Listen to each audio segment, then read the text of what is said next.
Assalamualaikum warahmatullahi wabarakatuh. Perkenalkan, nama saya Nandini Nursawar dengan 4 digit NIM terakhir 1003 dari kelas E Teknik Industri.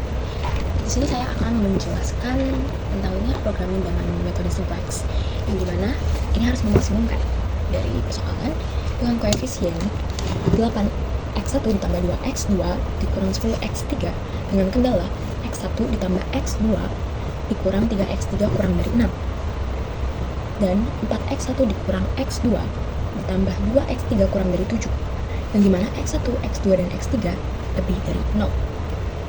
Lalu kita ubah kendala tersebut dan tambahkan dengan select variable karena kendalanya itu kurang dari, yang dimana x1 ditambah x2 dikurang 3x3 ditambah s1 sama dengan 6. 4x1 dikurang x2 ditambah 2x3 ditambah s2 sama dengan 7. Dan koefisien f-nya menjadi minus 8x1 dikurang 2x2 ditambah 10x3 karena kita akan mencari maksimumnya. Kemudian masukkan ke dalam tabel, yang dimana kendalanya ada x1, x2, x3, s1, s2, dan ada right hand side atau nilai paling kanan dan rasio, yang dimana koefisien f-nya itu x1 nya adalah minus 8, x2 nya minus 2, x3 nya 10, s1 nya 0, S2 nya 0, RHS nya 0, dan S1 itu X1 nya ada 1, X2 nya ada 1, X3 nya minus 3, S1 nya 1, S2 nya 0, dan right hand side nya itu adalah 6. Dan yang terakhir yaitu ada koefisien S2 nya dengan X1 nya senilai 4, X2 nya minus 1, X3 nya 2, X1 nya 0, dan S2-nya 1 dengan right hand side-nya 7. Di sini kita akan mencari maksimum, yang dimana dari koefisien F itu nilai negatif terbesar, berarti ada di kolom X1. Berarti ini adalah entering variabelnya. Lalu kita harus mencari leaving variabelnya. Dengan cara apa? Dengan cara kita membagi right hand side-nya dengan entering variable, yang dimana 6 dibagi 1 dan 7 dibagi dengan 4 sama dengan 6, dimana ini ada 7 per 4 atau 1,75. Jadi untuk leaving variabelnya itu kita mencari nilai terkecil, yang dimana berarti itu adalah 1,75 atau koefisien S2. Berarti koefisien S2 adalah leaving variabelnya. Pertemuan antara entering variable dan leaving variable adalah unsur kunci, yang dimana itu adalah 4. Kemudian kita akan mencari operasi baris dasarnya, yang dimana unsur kunci harus bernilai 1 dan yang lainnya itu harus 0. Jadi caranya yaitu S2 aksen baris S2 itu 4 dikali berapa, yang hasilnya akan menjadi 1, jadi 1/4. Ini adalah rumus yang dapat digunakan untuk menghitung setiap baris untuk mendapatkan nilainya. Jadi kita ke perhitungan saja. Oke. Di sini kita akan mencari S2 aksen ya, yang dimana caranya itu S2 aksen sama dengan 1/4 dikali S2. Untuk X1 1/4 dikali dengan 4 sama dengan 1.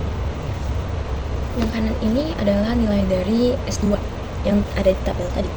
Jadi ini adalah nilai X1. Selanjutnya itu 1/4 dikali minus 1 sama dengan minus 1/4. 1/4 dikali 2 sama dengan 1/2. 1/2 atau setengah. 1/4 dikali 0 sama dengan 0. 1/4 dikali 1 sama dengan 1/4. 1/4 dikali 7 sama dengan 7/4. Dan selanjutnya kita akan mencari S1 aksen ya, yang dimana dengan cara S1 dikurang S2 aksen.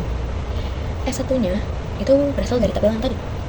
Jadi 1 dikurang S2 aksennya itu 1 sama dengan 0, karena 1 dikurang 1 0.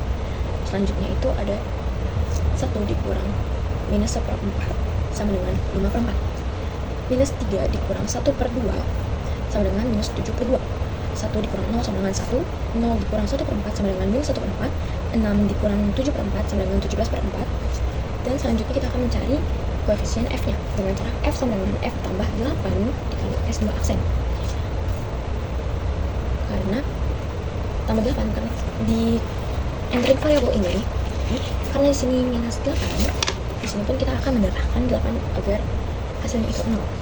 Jadi minus 8 ditambah 8 kali 1 sama dengan 0. Minus 2 ditambah 8 dikali minus 1 per 4 sama dengan minus 4. 10 ditambah 8 kali 1 per 2 sama dengan 14. 0 ditambah 8 kali 0 sama dengan 0. 0 ditambah 8 kali 1 per 4 sama dengan 2. 0 ditambah 8 dikali 7 per 4 sama dengan 14. Jadi nilai tersebut, nilai yang sudah kita hitung ini akan dimasukkan ke dalam tabel ini, yang dimana nilai f x1 adalah 0, x2 adalah min 4, s1 sama dengan 0, s2 sama dengan 2, dan right hand side-nya 14.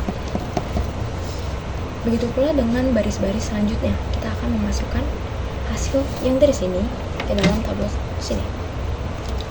Setelah dimasukkan, karena koefisien f-nya masih ada minus, jadi kita harus menghitung f.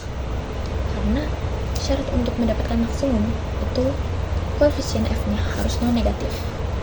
Berarti min 4 itu sebagai entering variable karena minus terbesar, dan kita akan mencari leaving variable-nya dengan cara membagi right hand side-nya dengan entering variable, yang dimana ini adalah 5 per 4. Karena jika minus 1 per 4 itu tidak bisa, paling terkecil adalah baris S1, karena 14 itu lebih besar daripada 17 per 4. Selanjutnya kita akan melakukan operasi baris dasar lagi dengan mencari S1 aksen sama dengan 4 per 5 dikali S1. X1 aksen sama dengan X1 ditambah 1/4 dikali S1 aksen, dan F sama dengan F ditambah 4 dikali 1 S1 aksen. Perhitungannya yang dimana S1 aksen untuk X2 adalah 4 per 5 dikali 5 per 4 sama dengan 1. Saya mendahulukan si entering variabelnya, jadi bagian paling atas itu adalah X2, yang dimana itu adalah entering variabel dari tabel kedua. Dan 4 per 5 dikali 0 sama dengan 0. 4 per 5 dikali minus 7 per 2 sama dengan 14 per 5. 4 per 5 dikali 1 sama dengan 4 per 5. 4 per 5 dikali minus 1 per 4 sama dengan 1 per 5. 4 per 5 dikali 17 per 4 sama dengan 17 per 5. Dan selanjutnya itu kita akan menghitung X1 aksennya dengan cara minus 1 per 4 ditambah 1 per 4 dikali 1, yang hasilnya 0. Lanjut, berarti ini adalah X1 ditambah 1/4 dikali S1 aksen. Selanjutnya itu adalah 1 ditambah 1/4 dikali 0 sama dengan 1, setengah ditambah 1/4 dikali minus 14 per 5 sama dengan minus setengah. 0 ditambah 1/4 dikali 4 per 5 sama dengan 1 per 5. 1/4 ditambah 1 per 4 dikali minus 1 per 5 sama dengan 1 per 5. 7/4 ditambah 1 per 4 dikali 17 per 5 sama dengan 13 per 5. Dan kita akan menghitung koefisien F-nya, yang dimana minus per 4 ditambah 4x1 sama dengan 0, atau F sama dengan F ditambah 4 dikali S1 aksen. 0 ditambah 4 kali 0 sama dengan 0. 14 ditambah 4 kali minus 14 per 5 sama dengan 14 per 5. Maaf, ini belum ketutup. Dan 0 ditambah 4 dikali 4 per 5 sama dengan 16 per 5. 2 ditambah 4 kali minus 1 per 5 sama dengan 6 per 5. Dan 14 ditambah 4 dikali 17 per 5 sama dengan 138 per 5. Sesuai dengan perhitungan yang sudah kita hitung tadi, kita harus memasukkannya satu persatu seperti cara yang sebelumnya, yang dimana si koefisien F-nya itu sudah tidak ada yang negatif. Berarti kita bisa mendapatkan solusi optimalnya, yaitu X1 adalah 13 per 5, X2 adalah 17 per 5, dan koefisien F-nya adalah 138 per 5. Mungkin sekian dari saya. Wassalamualaikum warahmatullahi wabarakatuh.